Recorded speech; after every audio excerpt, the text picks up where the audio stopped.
Hi guys! Welcome sa Zip9. In this video ay magsisimula tayo ng panibagong series. No? Ang series na ito ay on rational functions. Now, I suggest that before you follow this series, siguro i-familiarize yung sarili nyo sa concept ng functions, linear, quadratic, and polynomial functions. No? And of course, yung rational equations and inequalities. Gamitin natin yan dito lahat. Of course, hindi siya required, no? Pero kung nahirapan kayo, ay pwede nyo balikan yung mga topics na yan. Ilalagay ko yan sa description sa ibaba, no? Kung kayo nanonood sa YouTube, pwede nyo tignan yung mga links doon sa mga videos natin, doon sa mga prerequisite topics na sinabi ko. Okay, so simulan na natin. A function of the form f of x equals p of x divided by q of x, where p of x and q of x are polynomials. Q of x not equal to 0 is called a rational function. Now, kita natin para siyang in fraction form, di ba? Tapos sabi niya, dapat yung numerator ay polynomial. Tapos yung denominator ay polynomial din. So, para malaman mo kung ang function ay rational, you have to check if the numerator and the denominator are polynomials. So, pag ang isa sa kanila ay hindi polynomial, hindi na yun, hindi na siya rational function.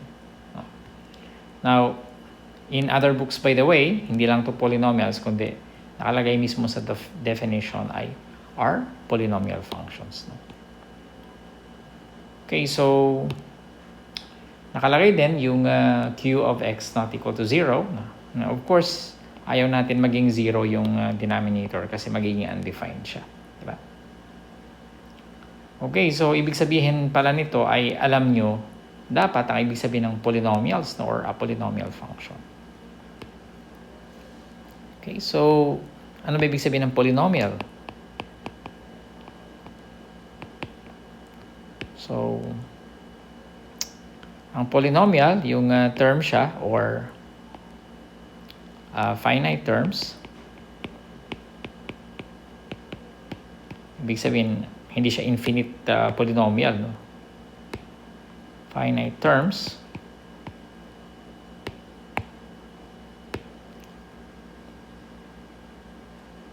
with only 0 or positive integer exponents. Okay, so permitted on variables. Okay, so medyo kahit anong number, kahit anong numerical coefficient ng term, no, hindi natin yan concern, no. Ang concern natin ay yung variables, no. Pag yung power ng variable ay negative, for example, hindi na siya polynomial. No? Pag ang power ay fraction, positive or negative, hindi na siya polynomial. No?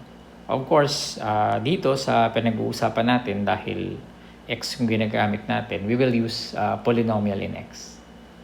X yung gagamitin nating variable. Okay, so let's have some examples and non-examples of a polynomial. So number 1, f of x equals 1 over x. Is it a rational function? Okay, check natin. Polynomial ba ang numerator? Anong sabi sa power? 0 or positive integer? X to the 0 is equal to 1. Permitted ang 0 power, di ba? So, ibig sabihin, this is a polynomial. Yung denominator, is it a polynomial? X has a power of 1. It's a positive integer. Therefore, it's a polynomial. Ibig sabihin, this is a rational function.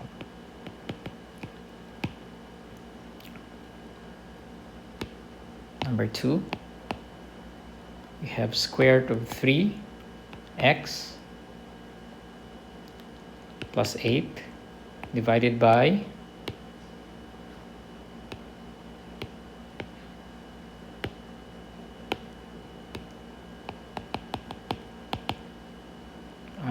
squared minus 3x plus 5.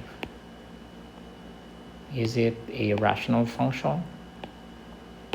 So check natin kung polynomial to. Yung numerator niya. Polynomial ba siya? Anong x dito? Anong power ng x1, di ba? So this is a polynomial. Ang power ng x dito, 2 at saka 1. So therefore, this is a polynomial. So pero, pag yung halimbawa, yung x ay nasa loob nung square root sign, ibang usapan na yun. We'll have an example. Pero nasa labas kasi siya. We'll have an example like that later. So this is a rational function. Okay, so ang pag-check ng rational function, you have to check if the numerator and the denominator are both polynomials.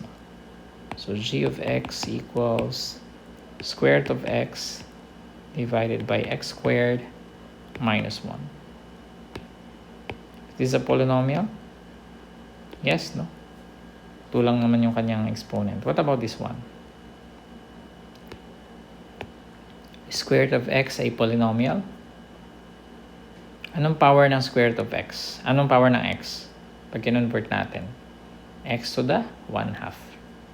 Ano sabi sa definition? 0 or positive integer. So therefore, hindi siya polynomial. Therefore, this is not a rational function. Last example for this video, we have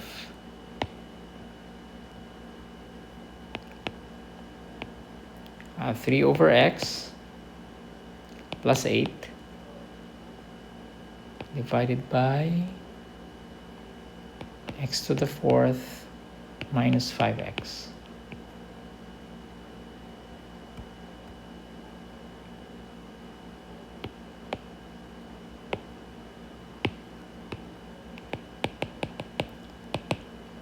Is this a polynomial? Yung denominator?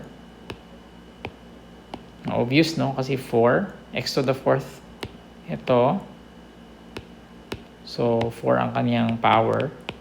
Ang x dito ay 1 yung power niya. Diba? So, positive integers. So, this is a polynomial. What about this one? Remember, titignan natin 3 over x, no? So, anong power ng x dyan? Is it 1? The answer is no, no? Kasi nasa denominator siya. So, yung x mo dito, pag i-rewrite natin to magiging 3. Diba 3 over x? 3x to the negative 1. Diba naalala nyo sa laws of exponent? So, this is a negative power, which means that it's not a polynomial function. Ibig sabihin, hindi polynomial or hindi polynomial function. This is not a rational function. Okay, so I think hindi naman to mahirap kasi this is just a review of the definition of polynomial functions para lang malaman nyo if a function is a rational function or not. That's it. Maraming salamat. Sana ay may natutunan kayo. Huwag niyong kalimutan mag-subscribe at huwag kayong magsawa. I'll see you in the